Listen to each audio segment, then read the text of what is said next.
चलिए आपको एक कहानी सुनाता हूं और इस कहानी का अंत आपके रोंगटे खड़े कर देगा। ये कहानी नहीं बल्कि एक सच्ची घटना है। एक ऐसे बच्चे की कहानी जो बिल्कुल आपकी तरह है, 10th क्लास में पढ़ता है स्कूल में और जिसका नाम है Vinayak Shridhar. Vinayak MAT international school Noida के पढ़ने वाले एक विद्यार्थी हैं। बदकिस्मती से इनको एक जेनेटिक डिसऑर्डर हो जाता है, एक बीमारी जिसको डीएमडी बोलते हैं, मतलब डुशेन मस्कुलर डिस्ट्रोफी। इसके अंदर हाथ पैर कमजोर पड़ने लगते हैं, जिस कारण सिर्फ 7 साल की उम्र में ही विनायक को व्हील चेयर का सहारा लेना पड़ता है। जी हाँ, सही सुना आपने। और सिर्फ 13 साल की उम्र में उनके माता पिता द्वारा उनको खाना खिलाया जाता है विनायक को। अब विनायक की माँ उनके स्कूल और दोस्तों के बारे में क्या बोलती हैं बताता हूँ आपको। तो ममता जी, विनायक की माँ, बताती हैं कि उसके क्लासमेट्स बहुत ज़्यादा हेल्पफुल हैं। वो टिफिन बॉक्स उसका खोल के रख देते हैं उसके लिए और पानी की बोतल में से कैप में पानी निकाल के उसको दे देते हैं, क्योंकि विनायक सिर्फ उतना ही वजन होल्ड कर पाता है। रिजल्ट जानने के बाद बहुत सारे बच्चों ने विनायक की माँ को कॉन्टेक्ट किया। ऐसा क्या आया था इसके रिजल्ट में, देखते रहिए। विनायक के बारे में एक बात मैं आपको और बताना चाहूंगा, वो बहुत अच्छा क्विजर है। क्विज सॉल्व करने में बड़े मजे आते हैं उसको, और हिस्ट्री और माइथोलॉजी में उसका बहुत ज्यादा इंटरेस्ट है। इसीलिए सोशल साइंस और संस्कृत उसके फेवरेट सब्जेक्ट हैं। बल्कि वो अक्सर अपने लैंग्वेज टीचर से संस्कृत लैंग्वेज में ही बात करता है।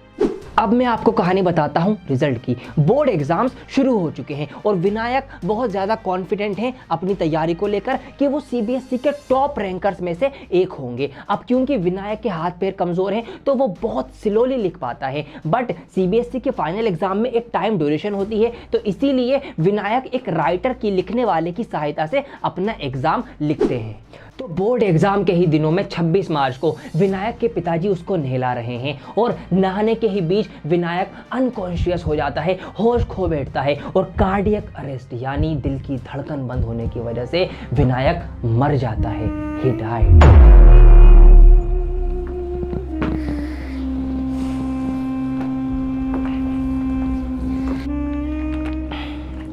कुछ महीने बाद एग्जाम का रिजल्ट आता है। अब विनायक की मौत होने की वजह से वो सिर्फ 3 ही पेपर दे पाया था और देख लीजिए उसके नंबर, आप खुद देख लीजिए। 100 out of 100 in English, 97 in home science और 96 इन संस्कृत, मतलब 100 के आसपास ही वो तीनों सब्जेक्ट के अंदर मार्क्स लेकर आया है। बाकी के पेपर वो नहीं दे सका। आपको रीजन पता है। अब विनायक जो है एस्ट्रोनॉट बनना चाहता था और इस बात के ऊपर उसकी मां ने एक इंटरव्यू में बताया कि वो स्टीफन हॉकिंग जैसे बड़े साइंटिस्ट से बहुत ज्यादा इंस्पायर था। उसका ये कहना था कि इतने सारे चैलेंज होने के बाद जब स्टीफन हॉकिंग कॉस्मोलॉजी के अंदर अपना इतना बड़ा नाम बना सकते हैं तो मैं स्पेस में क्यों नहीं जा सकता, मैं एस्ट्रोनॉट क्यों नहीं बन सकता। उसके इस कॉन्फिडेंस को देखकर उसके माँ बाप भी हैरान थे और वो उसको एनकरेज करते थे इस चीज के लिए कि वो आगे बढ़े, पढ़ाई करे।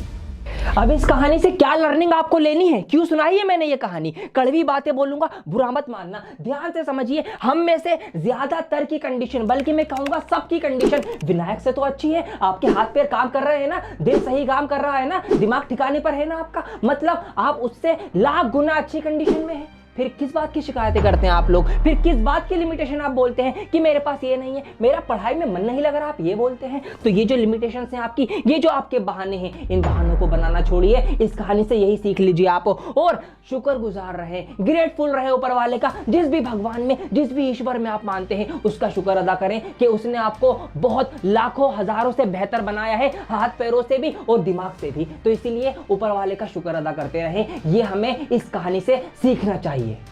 तो अब बात करते हैं कि आपके लिए क्या चीज मैटर करती है। बहुत ध्यान से देखिए, आपके लिए जो मैटर करता है वो ये है, नो स्ट्रेटेजी। अभी कोई स्ट्रेटेजी नहीं बनानी आपको इंप्लीमेंटेशन करना है। इंप्लीमेंटेशन का टाइम है ये। आपको कोई कोर्स नहीं खरीदना, जो कोर्स आपके पास है आपको वो पूरा करना है। आपको कोई स्पेशल नोट्स नहीं बनाने, ना ही खरीदने। जो आपने नोट्स बना लिए हैं, बना चुके हैं, उनको रिवाइज और उनको याद करना है। ये बात आप ध्यान रखिए। पेपर वाइज प्रैक्टिस करनी है। अब एक लड़की का मैसेज आया इंस्टाग्राम पे कि सर हम क्वेश्चन बैंक सॉल्व करें या प्रैक्टिस पेपर करें। मैंने कहा भैया ये पेपर प्रैक्टिस करने का टाइम है, क्वेश्चन बैंक का टाइम नहीं है। यहां पर आपको पेपर के अकॉर्डिंग प्रैक्टिस करनी है। टाइम मैनेजमेंट ये बहुत ज्यादा जरूरी है, क्योंकि बहुत बार पूरा पेपर आने के बाद भी टाइम मैनेज नहीं कर पाते, पेपर छोड़ के आते हैं बच्चे। तो टाइम मैनेजमेंट, हर पेपर 3 घंटे से पहले पूरा होना चाहिए, चाहे मैथ्स हो, चाहे साइंस हो, चाहे इंग्लिश हो। ये बहुत ज्यादा जरूरी है। और कभी भी दिक्कत आए बीच में, एनसीईआरटी की जरूरत आपको पड़ेगी, उसी से आपको कॉन्सेप्ट जो है वो रिवाइज करने हैं। अब सही तरीके से पेपर प्रैक्टिस कैसे करनी है वो मैं आपको बताता हूं। तो अब इन आखिरी 30 दिनों में आपको सिर्फ और सिर्फ प्रैक्टिस करनी है, और प्रैक्टिस भी कैसे, टाइमर लगा के। जी हाँ, 3 घंटे का फोन में किसी भी चीज में टाइमर लगाओ, और टाइमर लगा के सैंपल पेपर्स की आपको प्रैक्टिस करनी है, वो भी पेपर वाइज। ये ध्यान रखिए, एटलीस्ट 10 पेपर्स पर सब्जेक्ट आपको सॉल्व करने। जी हाँ, हर एक सब्जेक्ट के कम से कम इस एक महीने में 10-10 सैंपल पेपर आपको घर पे सॉल्व करने हैं, जब जाके सीबीएसई का फाइनल बोर्ड एग्जाम आपको जाना पहचाना सा लगेगा। अब मेरी रिकमेंडेशन आपके लिए है एजुकार्ड का सैंपल पेपर प्रैक्टिस करने के लिए। क्यों है? क्योंकि 40% क्वेश्चंस जो हैं वो इसके अंदर से फंसते हैं। मैं ये बात कई साल से नोटिस कर रहा हूं, और एजुकार्ड के सैंपल पेपर में आपको पिछले 5 साल के जो टॉपर्स के द्वारा लिखे गए आंसर हैं वो भी मिल जाते हैं। तो आपको पता लग गया कि टॉपर्स कैसे लिखते हैं, और आपको भी वैसे ही लिखना है, और टॉपर्स की कैटेगरी में चले जाना है, टॉप करने की कोशिश करनी है। इसीलिए इस बात का ध्यान रखिए, सिर्फ आप लोगों के लिए एजुकार्ड पब्लिकेशन से मैंने बात करी है, और एक स्पेशल डिस्काउंट का लिंक एक्टिवेट करवाया है अलग से, जो कि इस वीडियो के डिस्क्रिप्शन में दिया गया है। उस लिंक पर क्लिक करके आपको 50% स्पेशल डिस्काउंट में दिलवा रहा हूं। जी हां, आपको आधे दामों में सैंपल पेपर मिल जाएगा, जो लिंक इस वीडियो के डिस्क्रिप्शन में दिया गया है। और यह सिर्फ लिंक एक दिन के लिए ही काम करेगा, एक दिन के लिए ही एक्टिवेट मैंने आपको करवाया, ताकि जो बच्चे भी महरूम रह गए, मतलब जो बच्चे अभी तक सैंपल पेपर नहीं ले पाए हैं कोई सा भी, वो इस सैंपल पेपर को ले ले कम दामों के अंदर। और जिन्होंने कोई दूसरा भी ले लिया है और उनको बाद में यह पछतावा ना हो कि यार मैं एजुकार्ड का ले लेता, प्रैक्टिस कर लेता तो मैं अच्छे नंबर लेके आ सकता था, वो बच्चे भी एजुकार्ड का ये सैंपल पेपर मंगा सकते हैं। आधे दामों में आपको मिल जाएगा, सिर्फ आपके लिए ही ये वाला लिंक एक्टिवेट करवाया है। तो वीडियो को डिस्क्रिप्शन में लिंक दिया गया है, वहां से जाके अपने अपने सैंपल पेपर मंगाइए, और टाइमर लगा के क्वेश्चन पेपर की प्रैक्टिस करिए और उनको सॉल्व करिए। ठीक है, ध्यान रखिए। अब देखिए, टाइम मैनेजमेंट की गड़बड़ कैसे दूर होगी, वो यहां से होगी। इन्हीं की बुक में आपको इस तरीके से टाइम मैनेजमेंट का चार्ट दिख जाएगा, आप स्क्रीनशॉट ले सकते हैं। वैसे मैं साइड में अलग से खड़ा हुआ हूं, ये है आपका साइंस का। आपको बता रखा है कि कौन से सेक्शन में कौन से वाले सवाल को कितना टाइम देना है, और फिर एक पूरे सेक्शन को कितने टाइम में आपको कंप्लीट करना है। इससे ज्यादा टाइम आपको नहीं देना, इससे ज्यादा टाइम देंगे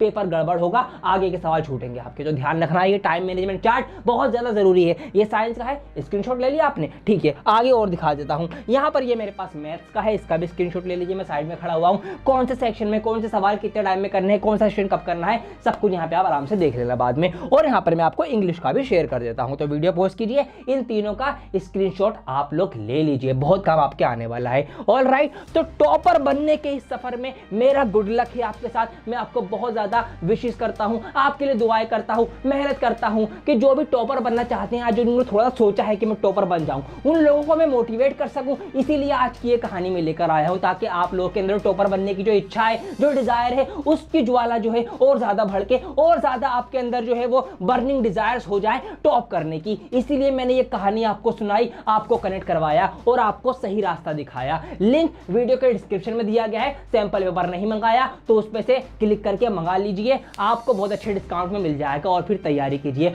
और सोचना मत ज्यादा, एक दिन के ही लिंक एक्टिवेट रहेगा लिंक, इसीलिए सोचोगे तो सोचते रह जाओगे। अभी मंगाइए, आज ही मंगाइए, और आज से ही पेपर की तैयारी कीजिए। इस वीडियो को ज्यादा से ज्यादा लाइक करिए, कमेंट करके बताइए कैसा लगा आपको ये स्टोरी जानकर, और क्या आपके अंदर जो बर्निंग डिजायर्स थी वो और ज्यादा ज्वाला उसकी बढ़ी या नहीं बढ़ी, कितने मोटिवेट हुए आप, ये बात कमेंट करके जरूर बताइए। सारे 10th क्लास के बच्चों में ये वीडियो पहुंचा दीजिए, सब में फैला दीजिए, ताकि जो बच्चे मोटिवेशन कम फील कर रहे हैं वो मोटिवेट हो जाएं, इस कहानी को सुन के वो जाग जाएं और तैयारी में अपनी अपनी लग जाएं। ऑलराइट, वीडियो को ज्यादा से ज्यादा शेयर करना है, लाइक करना है, कमेंट करना है, और ऐसे ही काम की वीडियो देखने के लिए चैनल को सब्सक्राइब कर लीजिए, क्योंकि आने वाली वीडियोस आपके लिए बहुत ज्यादा काम की होने वाली हैं। बहुत ही जल्द लौटूंगा एक और नई वीडियो के साथ, जब तक के लिए बने रहें डियर सर के साथ। जय हिंद।